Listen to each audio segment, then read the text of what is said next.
है, ठीक है। यहाँ हमारे पास जगह भी ख़त्म हो रही है, ये इस किस्म का है। जैसे बल्ब आपने देखा हुआ है ना, बल्ब, ये तो हमारे पास अब वो एनर्जी सेवर आ गए हैं, इसकी शेप डिफरेंट है। जो कन्वेंशनल बल्ब होता है, जो पीली लाइट दे रहा होता है, 100 वाट का बल्ब होता है, उस बल्ब की जो शेप होती है वो आप देखते हैं ऊपर से नैरो होती है, फिर यूँ होती, फैलती है और फिर नीचे से कम कम हो जाती है।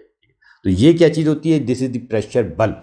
इस तरीके से जो स्ट्रेस की डिस्ट्रीब्यूशन होती है वो एक बल्ब की सूरत में होती है, ठीक है।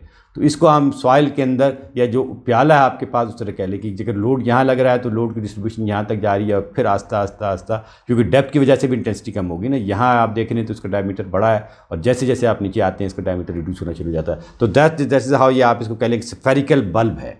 यहाँ तो एक हाफ सर्कल नज़र आ रहा है ना, तो अगर आप इसको 3D में देखेंगे तो इट्स स्फेरिकल बल्ब, ठीक है। तो स्ट्रेस की डिस्ट्रीब्यूशन इस तरीके से होती है और उसके जो उस बल्ब के हट करके फिर उस स्ट्रेस फील ही नहीं हो रहा था। जैसे मैं आपसे कह रहा था, मैं यहाँ बैठा हूँ तो इसका मतलब ये नहीं है कि on the other side of the earth भी वो स्ट्रेस फील हो रहा है। तो मेरे बैठने की वजह से जो लोड की इंटेंसिटी है वो बड़े मिनिमम, एक बहुत छोटा सा 0 वाट के बल्ब के बराबर वो आ रहा है। समझ रहे बात को?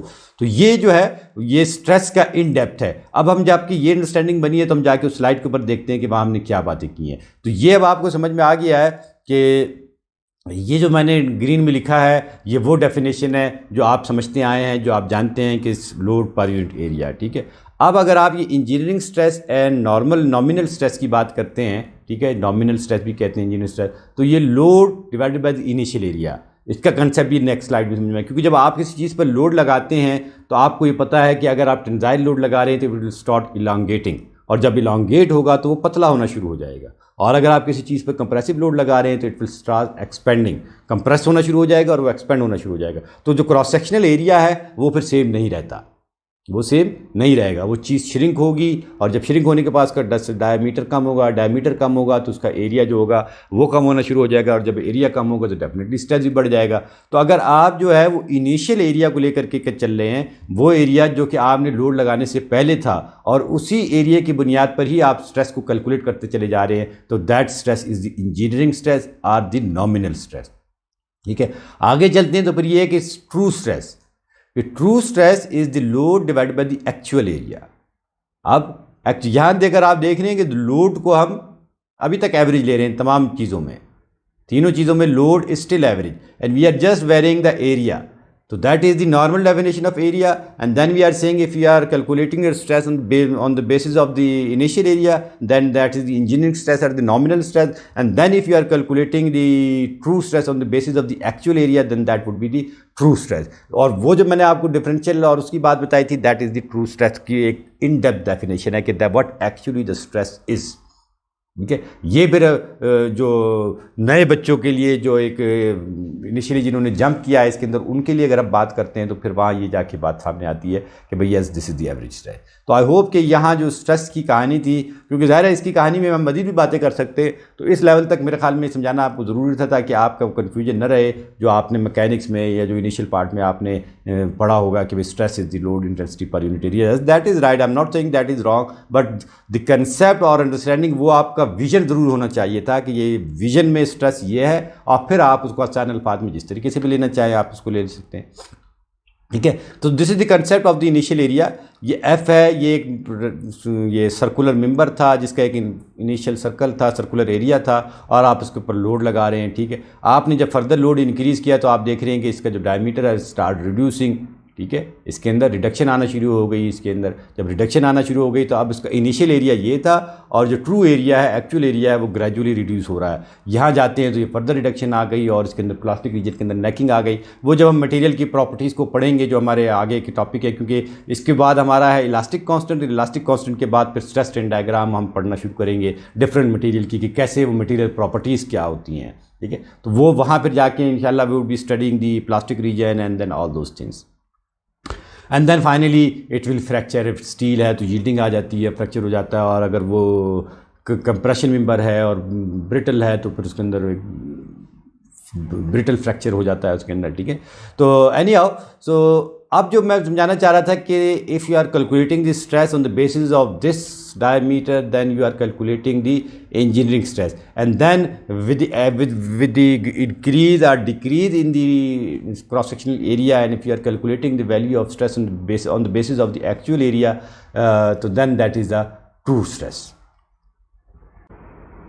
ठीक है। सो अब ये जब सारी बातें हमने स्ट्रेस की हैं, ठीक है, so there is a food for thought for you कि व्हाट आर द अजम्पशन कि जिसकी बेसिस पर हम ये सारी हम कर रहे हैं, और हम ये क्या अजम्पशन कर रहे हैं। जैसे आपने एक अजम्पशन होमोजेनिटी की देखी, आपने उसकी देखी, तो ये जो स्ट्रेसेस हैं तो are they true for anything, for everything, ठीक है। So that is the food for thought for you, you can think over that. I would be answering in the next slide कि ये कि what are the question and what are the response. What if these requirements are not satisfied, because there was certain assumption that we have made in the first lecture, in the second lecture, and then even in the third lecture. We continuously assume so many things. So what would happen if these assumptions are not true? Though I have मैंने काफ़ी चीज़ों को depth में discuss भी कर लिया और आपको समझा भी दिया है कि अगर हम प्रिज्मेटिक और नॉन प्रिज्मेटिक की ये जो पहली डिस्कशन है कि what if the bar is not prismatic, तो मैंने उस पर भी एक डिस्कशन कर ली है। आपके जो पहले और दूसरे लेक्चर थे, मुझे एग्जैक्ट याद नहीं रहा कि इसमें तो प्रिज्मेटिक पर मैंने अच्छी खासी डिस्कशन की और आपको समझाया। What if the load x through the centroid of the cross section, अगर load centroid of the cross section पे नहीं आता, तो फिर मैंने उस पर आपको बात समझाई कि वो फिर उसके अंदर एक्सेंट्रिसिटी आ जाती है, ठीक है। तो ये शायद थोड़ा सा मैंने इसके ऊपर डिस्कशन कम की थी, इसको मैं आपको समझा देता हूँ कि अगर सेंट्रॉइड से हट जाता है लोड तो फिर क्या होगा, ठीक है। तो फिर ये जो सारी मसले मसाइल है वो बढ़ जाएंगे अगर सेंट्रॉइड से आप लोड को, if you remove the load away from the centroid, ठीक है, then in that case you would be facing a lot of problem. तो if you are considering this to be a centroid and the load is being applied on the centroid, yes, everything is same, the length और depth of the material is same away from left right, जिस direction में भी जाएंगे, यहाँ जाएंगे तो same है, यहाँ जाएंगे सेम है। But if you move this load away, अब अगर मैं इसको 2 डायमेंशन में दिखा दूँ और इस तरीके से दिखा दूँ, और लोड यहाँ देख रहे हैं ये पर, ये अगर इसका सेंट्रॉइड है, सेंट्रॉइडल एक्सिस अगर इसका ये है, और मैं लोड को यहाँ लगा देता हूँ, ठीक है, लोड पी यहाँ लग गया, तो then definitely situation would differ. अब इसके अंदर क्या आ गई, इस सेंट्रॉइड से इसके अंदर एक एक्सेंट्रिसिटी भी आ गई, और जब load away from the centroid हो तो फिर क्या होता है कि उसके अंदर बेंडिंग भी आ जाती है, पी टाइम ई, ये पी इंटू ई, जो आपने मोमेंट का कंसेप्ट देखा हुआ है ना कि आप जितना लोड लगाएं और परपेंडिकुलर डिस्टेंस जितना ज़्यादा होगा उतना ज़्यादा फिर मोमेंट लगती है, ये तो आप पढ़ चुके हैं। तो यहाँ पी इंटू ई जब आ गया तो एक्सेंट्रिसिटी आ गई लोड में, तो फिर क्या हो जाएगा, इसके अंदर मोमेंट आ जाएगी। जैसे जैसे आप इस एक्सेंट्रिसिटी को रिमूव करते हुए इस डायरेक्शन में चले जाएंगे तो ये जो पी और एक्सेंट्रिसिटी का इफेक्ट है वो रिड्यूस होना शुरू हो जाएगा। तो हम जो अजम्पशन कर रहे हैं वो ये कर रहे हैं कि the load being applied at the centroid, इसीलिए हम सेंट्रॉइडल एक्सिस और एक्सियल फोर लोड्स की बात करें। जरा मैंने आपको समझाया था कि एक्सियल तो किसी भी एक्सिस पे हो सकते हैं, एक्सिस बहुत सारे, ये भी एक एक्सिस है, ठीक है। इसलिए हम जो अजम्पशन करते हैं वो ये अजम्पशन करते हैं कि the load is being applied on the centroid. तो हम इस चीज़ों को भी स्टडी करेंगे, एक्सेंट्रिसिटी को हमने यकीनन स्टडी करना है और इसको बहुत अच्छी खासी डेप्थ में स्टडी करेंगे। लेकिन चूंकि वो इनिशियल लेवल पे मैंने आपको बार बार ये कहता रहता हूँ कि हम आसान चीज़ें करते हैं, तो आसान चीज़ों में अजम्पशन ये है कि the load is being applied at the centroid. But if you are not applied, the load is not being applied at the centroid and it's away from the centroid and it's at certain eccentricity from the centroid, then definitely there will be certain sort of moment. And then agar if you want to take the equivalent of this particular situation, the equivalent would be something like this, and I will not go into detail of this. So this equivalent of this would be this thing. So there would be a load P and there would be another effect of this load that would be PE, and then you can say this is a moment M. So this particular thing, this particular scenario or situation is equivalent to this thing, or you can say that this implies that का भी निशान हम लगा सकते हैं, या equal to का भी लगा सकते हैं, ये लगा दें आप। So these two things are equal, ठीक है। If you are applying a load with certain eccentricity, that it means that the effect of the load within that material would be something like this. There would be effect of a centroidal load, and there would be effect of a moment, and that moment would be equal to P time E, and that moment would be equal to the P time E. Okay, so coming back to this thing, so what if these requirements not met? We have discussed the prismatic and non-prismatic section, and then right now I discussed if the load does not act through the centroid of the cross section, what would happen? There would be two effects in that. And then what if the material is not homogeneous? I think I discussed very much in detail the homogeneity and what is the effect if the material is non-homogeneous. And I tried to explain you that the distribution of the stress would not be uniform, that you will not be, truly speaking, you will not be, if you are calculating the stress on the basis of the average stress, then the calculation of the stress would is wrong. truly speaking, that calculation of the stress would be wrong, and then you will have to calculate the stress on the every single particular point. And ठीक है, फिर हर particular point के ऊपर the effect of that load on every single point would be different. And then if you are clever enough, if you are intelligent enough to calculate the load at each and every single point, then just go and calculate the load at each and every single point, calculate the area of each and every single point, find out the stress at each and every single point, and then the calculation of the stress would be right. Otherwise, if you are studying at the microscopic level, that stress, the calculation and the value of that stress would be wrong. And whatever the value you would be giving to your examiner, to your assessor, that would be the value of the average stress. That would not be the value of the true stress within that material. Anyhow, so engineering and nominal strain. So strain, now we have moved to we have finished the discussion of the normal stresses. Normal stress की अब हमने definition ख़त्म कर दिया. अब हम देख रहे हैं कि डिफॉर्मेशन क्या होती है. So the elongation deformation delta of the bar is the cumulative result of the stretching of all element. So अब माइक्रोस्कोपिक लेवल पे जाते हैं और आप किसी के ऊपर टेंसाइल लोड लगाते हैं तो उसका हर एलिमेंट स्ट्रेच होगा ना.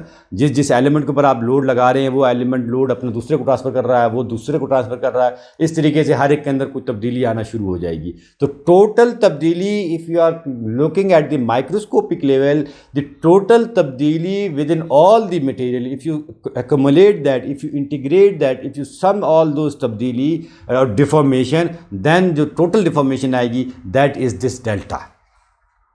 ठीक है, and then that deformation divided by the original length will give you the strain. Strain तो क्या होता है कि दैट डिफॉर्मेशन डिवाइडेड बाय, एक ओरिजिनल आपके पास ये पेन की लेंथ थी, ठीक है, let's suppose this is about 4 inches and I start stretching. ठीक है, अब ये तो ज़ाहिर है अच्छी खासी इसकी इलास्टिसिटी है, दिस विल नॉट स्ट्रेच. अगर आप कोई रबड़ या कोई ऐसे मटेरियल ले लेते हैं जो कि आप अपने फोर्स लगाने पर स्ट्रेच कर सकते हैं, तो व्हाट वुड हैपन कि अगर आप यू स्टार्ट स्ट्रेचिंग दिस, तो इसकी जो इनिशियल लेंथ है उसके मुकाबले में अगर ये इतना लंबा हो जाता है, इतना डिफॉर्म होता है, इतना इलांगेट हो जाता है, तो दैट डिफॉर्मेशन, ये जो आपको इतनी डिफॉर्मेशन नज़र आ रही है, ये deformation by the original length will give you the strain. ठीक है, तो ये आप स्ट्रेन के जो डेफिनेटली स्ट्रेन, ये deformation would depend upon the type of load that you are applying. If you are applying shear forces, then definitely the type of strain would be different. If you are applying the direct stresses, वो जो strain होगा, accompanying strain होगा, that would be different. If you are applying a couple, the strain would be different. If you are applying a torque, the जो accompanying deformation होंगी, that would be different. If you are applying a moment, the accompanying deformation would be different. And we normally call, ये मैं example इसलिए coat करता हूँ क्योंकि आप ये पढ़ चुके हैं बेंडिंग बीम डिफ्लेक्शन के अंदर, कि अगर आप मोमेंट लगा रहे हैं तो फिर उसके अंदर स्लोप आ रही है और उसके अंदर कर्वेचर आ रहा है, उसके अंदर डिफ्लेक्शन आ रही है. ठीक है, तो वो that is different sort of load and the accompanying deformation is different. So the deformation depends on the type of load that you are applying. Okay, so let's move ahead and see what exactly we have written here. The elongation deformation delta of the bar is the cumulative result of the stretching of all element of the material throughout the volume of the bar. ठीक है, तो throughout the volume of the bar की हम बात कर रहे हैं, and stretching of all elements की बात कर रहे हैं. तो that stretching of all element को I hope you are understanding. यही मैं इसको थोड़ा सा बताता हूँ कि अगर आप एक छोटा सा, मैं यहाँ मटेरियल ले लेता हूँ और उसमें स्ट्रेचिंग की आपको बात समझाने की कोशिश करता हूँ कि ये मटेरियल है और ये बार था. इस बार के अंदर हर जगह के ऊपर आप देखेंगे कि आपको पार्टिकल्स इसके नज़र आ रहे हैं. पार्टिकल के कैसे हमने पढ़ा है, तो पार्टिकल से मिल करके ये रिजिड बॉडी, ये डिफॉर्मेबल बॉडी बनती है. तो let's suppose this is the deformable body and this is compose of these particle. For example, definitely you know the concept, there would be infinite number of particle within that bar. So if you are applying a load and each and every bar is being stretched, each and every bar would be stretched, definitely you are applying a load on the load would be transferred on this particle, and then the load would transfer on this particle, and gradually it will start transferring to all particles आस्ता आस्ता. जिस तरह heat transfer होती है ना, जब आप इसको यहाँ हीट देते हैं तो हीट का ट्रांसफर का भी तो मैकेनिज्म यही है कि आप एनर्जी दे रहे हैं और एनर्जी ने पहले इस पार्टिकल को हीटअप किया और फिर वो जब हीटअप हो गया तो उसने अपनी हीट दूसरे को ट्रांसफर की. तो इन द सेम पैटर्न जो लोड का जो फ्लो है वही हीट फ्लो कहलाता है. जिस तरह करंट फ्लो है, जो इलेक्ट्रिकल इंजीनियर है वो जानते हैं करंट का फ्लो क्या है, मैकेनिकल इंजीनियर हीट फ्लो पढ़ते हैं. तो हीट फ्लो क्या है, तो हीट जब आप यहाँ से देते हैं तो heat will start flowing, particle by particle आगे बढ़ना शुरू हो जाती है, गर्म चीज़ से ठंडे चीज़ की तरफ जाती है, पानी ऊंचाई से नीचाई की तरफ जाता है. तो ये फिर वो ज़ाहिर है एक अलग कहानी है, अलग वो है. तो अब यहाँ जो मैं समझाना चाह रहा हूँ कि हर पार्टिकल के अंदर डिफॉर्मेशन आएगी, तो क्युमुलेटिव जो हम ये जो वर्ड इस्तेमाल कर रहे थे यहाँ, cumulative result of stretching of all element, ये वाली बात, स्ट्रेचिंग ऑफ ऑल एलिमेंट, ये जो हमने बात की है इसकी मैं बात समझाना चाह रहा हूँ कि हर एलिमेंट इसके अंदर स्ट्रेच होगा।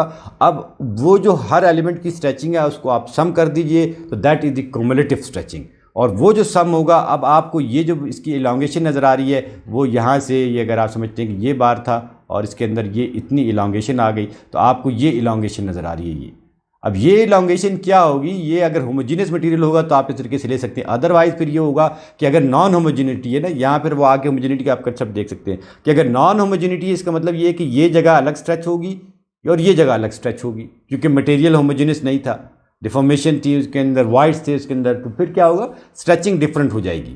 ठीक है, तो स्ट्रेन और ये फिर कंसेप्ट यहाँ होमोजेनिटी के अंदर भी आ जाता है। तो फिर यहाँ हम तो अज्यूम कर रहे हैं कि स्ट्रेन को भी मेजर करते हुए वी आर अज्यूमिंग कि the material to be homogeneous. Anyhow, let's move ahead.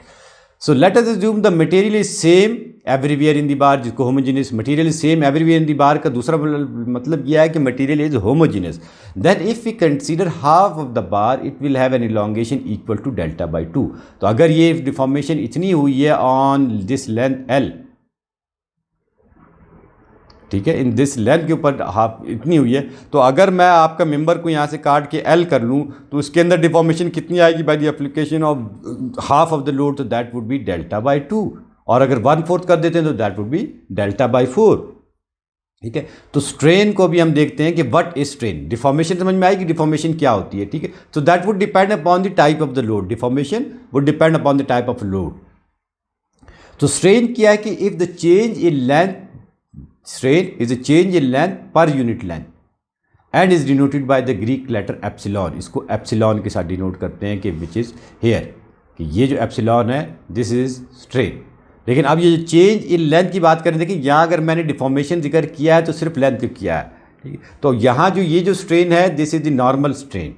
अगर आप उसको शेयरिंग स्ट्रेन कह रहे हैं तो फिर ये definition would not be the change in length. अगर आप उसको फ्लैक्चरल स्ट्रेन कह रहे हैं तो that would not be the flexural strain, के नाम आपने खुद रखे हुए हैं, उसको आपने कर्वेचर स्लोप कहा है या कर्वेचर कहा है, कर्वेचर आया, कर्वेचर से स्लोप आया, स्लोप से डिफ्लेक्शन आई, तो वहाँ टाइप ऑफ डिफॉर्मेशन को आपने एक स्ट्रेन को क्या नाम दिया हुआ है, वहाँ आप उसको स्लोप कह रहे हैं या फिर वहाँ आप उसको ये डिफ्लेक्शन कह रहे हैं। तो जो टर्म इस्तेमाल करना है, जो कैलकुलेशन करनी है डिफॉर्मेशन है वो भी deformation, but that deformation is not change in length per unit length. ठीक है, रेडियल जो डिफॉर्मेशन है वो अलग हो जाएगी। तो deformation would depend upon the type of load that you are applying and that you are considering. So change in length per unit length is denoted by the letter epsilon. So this is the deformation, change in length, and this is the original length. So you can say कि this is change in length. This is change in length. And this is original length या total length, original length. Okay, तो इस discussion में चल के यहाँ से समझने के बाद हम आगे चलते हैं। टेंसाइल फोर्स अगर लगी हुई है तो फिर वो टेंसाइल स्ट्रेन आएगा, ये मैंने आपको समझाया। अगर कंप्रेसिव फोर्स लगी हुई है तो कंप्रेसिव स्ट्रेन आएगा। तो type of the force dictate करेगी, आपको इन्फॉर्म करेगी कि किस टाइप का स्ट्रेन आ रहा है।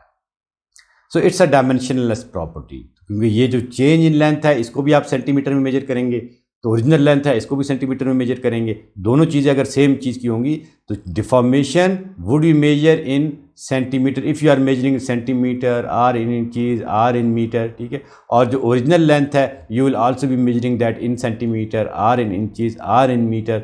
सो you when you divide the same unit up and down, they will cancel out each other and then the quantity will become a dimensionless quantity. ठीक है, तो स्ट्रेस एनालिसिस पर चले जाते हैं। तो स्ट्रेस एनालिसिस अब आपने अगर करना है तो सबसे पहला काम आपने इक्विलिब्रियम एनालिसिस करना है, that you have already done in your engineering mechanics. कि आपने देखना है कि एक्सटर्नल फोर्सेस कितनी थी और इक्विलिब्रियम कंडीशन क्या थी। ठीक है, वो आपने काम करना है। So if necessary find the external reaction if you are doing the stress analysis in the case of a beam or in the case of a bar that is being supported by certain support, by pin or hinge or anything like that, then you will have to find the external reaction using the free body diagram of the entire structure. We'll do that inshallah, then we'll solve the problem, then we'll see how can we practice each and every step, and then how can we calculate the final result, or how can we find out the do the stress analysis of the whole assembly. and then you will have to compute the axial force P in the member using the method of section. If the method is of if the bar is composed of the different diameter, if the material is same, let's suppose if it is of made of steel, but अगर आप देखते हैं कि एक जगह के ऊपर एक कम डायमीटर का बार है and that कम डायमीटर का बार is connected with to the ज़्यादा डायमीटर ऑफ द बार के साथ, then you will have to take the method of section, and then her section के ऊपर जहाँ जहाँ वेरिएशन इन सेक्शन है तो फिर वो उस तरीके से आपको हर सेक्शन पे लोड को कैलकुलेट करना पड़ेगा. And then when you have done this initial part, then you will have to compute the stresses, and then when you have done the stress analysis, because in the stress analysis का मतलब ये होगा कि ये जो part होगा ये फिर आके आप इसके अंदर ये करेंगे कि stress is equal to P upon A. देखिए कंसेप्ट आपको क्लियर होनी चाहिए. स्ट्रेस एनालिसिस का मतलब ये है कि आपने ये काम करना है, तो ये काम करने के लिए आपको पी चाहिए या आपको ए चाहिए. इफ़ अगर सिंगल बार है, ये एक बार है जिसका डायमीटर प्रिज्मेटिक बार है और उसका डायमीटर सेम है, देन डेफिनेटली जो लोड लगा हुआ है, कंप्रेशन या टेंसाइल लोड लगा हुआ है, वो आपको इसका एरिया फाइंड आउट कर लेते हैं. You can find the stress. So stress analysis over. On the contrary, अगर आपके पास एक ऐसा मटेरियल है कि जहाँ ये चीज़ लगी हुई है और इसके आगे आपके पास ये चीज़ लगी हुई है और इसके आगे आपके पास ये चीज़ लगी हुई है, तो फिर आप देख रहे हैं कि हर पार्ट जो है उसका डायमीटर अलग है. हो सकता है कि हर पार्ट अलग अलग भी हो, ये स्टील का हो, ये एल्यूमिनियम का हो, ये लॉय का हो, ये किसी और चीज़ का हो, ठीक है. तो हर ये जो तीन पार्ट्स हैं, फिर then you will have to do the stress analysis. That what I am saying is that you will have to do the stress analysis. Then you will have to see initially कि भाई ये जो load है और ये जो load है क्या ये एक दूसरे के इक्वल एंड ऑपोजिट हैं. अगर इक्वल एंड ऑपोजिट है then definitely this bar would be in equilibrium. If these loads are not equal but they are opposite but they are not equal, let's suppose if this is 10 and this is 8. So what would happen? This 10 is greater than this 8, and this particular ये जो assembly है, this will start moving in the direction of 10. और 10 की direction में भाई चलना ही शुरू हो जाएगा. जब चलना शुरू हो जाएगा तो आपका मसला खत्म हो जाता है. तो first and foremost thing is that you will have to establish the equilibrium. You will have to see that yes the whole assembly is in equilibrium, and then when you have established that this is this part, when you have established that the whole assembly is in equilibrium, then you will have to go to calculate the axial forces in this member, in this member, and this member. So then that would be this part. And then when you have calculated the intensity of the load in each and every component of that, then you can use this formula to calculate the stress. And then when you have calculated the stress, then you can find the design कि भाई आपके पास आपको पता है कि इसकी अगर आपको बताया गया है कि परमिजिबल स्ट्रेसेस इतने हैं, इसके ऊपर इतनी ज़्यादा स्ट्रेस मैं मैक्सिमम इतना स्ट्रेस लगा सकता हूँ, then you can tell to the your client कि भाई इसका डिज़ाइन आप इतना कर दें कि इसका डायमीटर इतना रखें, तो फिर जो परमिजिबल स्ट्रेसेस के अंदर रहेगा, इतने डाई का आप पाइप ले आएँ, बताया जाता है ना, इतने डाई का सरिया इस्तेमाल कर लें. तो वो क्या होता है on the basis of this stress analysis. जब आप स्ट्रक्चर ये बीम डिज़ाइन करेंगे तो उसके अंदर आपने सरिया डिज़ाइन करने हैं, वहाँ आपने बीम डिज़ाइन करनी है. बीम का पहले क्रॉस सेक्शन लेना है, बीम के क्रॉस सेक्शन में आपने कितना सरिया डालना है वो आपने डिज़ाइन करना है. तो ये स्ट्रेस एनालिसिस की एप्लीकेशन जो है फिर आप देखेंगे आगे आगे आके माशाल्लाह आती चली जाएगी. Then finally you will have to compute the stresses by this formula with the help of this load is equal to stress is equal to load per unit area के ज़रिए से आप कैलकुलेट करना शुरू करें. जहाँ जहाँ कटिंग प्लेन है उसका आप एरिया कैलकुलेट करेंगे, and then you will have to find out the stress. So this is a solved problem because I think we have spent a lot of time already. सो इसको मैं देखता हूँ कि अगर हम इसको नेक्स्ट पार्ट में इसको इंक्लूड कर लें, क्योंकि ये जो प्रॉब्लम सॉल्विंग है ये तो ज़ाहिर है असल तो हमारा काम यही है कि आप प्रॉब्लम सॉल्विंग कराएं. कंसेप्ट बना रहे हैं हम, कंसेप्ट बनाने का मकसद मेरा यही है कि आपका कंसेप्ट जितना बन जाए तो फिर then you should be able to जो भी प्रॉब्लम आपके सामने आता है उस प्रॉब्लम को आप अच्छे तरीके से विजुलाइज करके उसको सॉल्व कर सकें. तो ये चूँकि मेरा ख्याल ये था कि टाइम कम लग जाएगा और मैं इस प्रॉब्लम को सॉल्व कर दूँगा, तो टाइम अब काफ़ी लग गया है. इंशाल्लाह मैं इसको नेक्स्ट लेक्चर का जब स्टार्ट होगा उसके अंदर हम ये प्रॉब्लम सॉल्व कर लेंगे, या फिर ये होगा ये जो हमारे टॉपिक सारे कवर हो जाएंगे स्ट्रेस के, क्योंकि इसके ऊपर फिर हम जाके ये इसके सॉल्व प्रॉब्लम कर लेंगे. ठीक है. So thank you very much. Hope you have learn a lot new things in this is well. So we will see the solve problem in the next इंशाल्लाह. ओके जी, अल्लाह.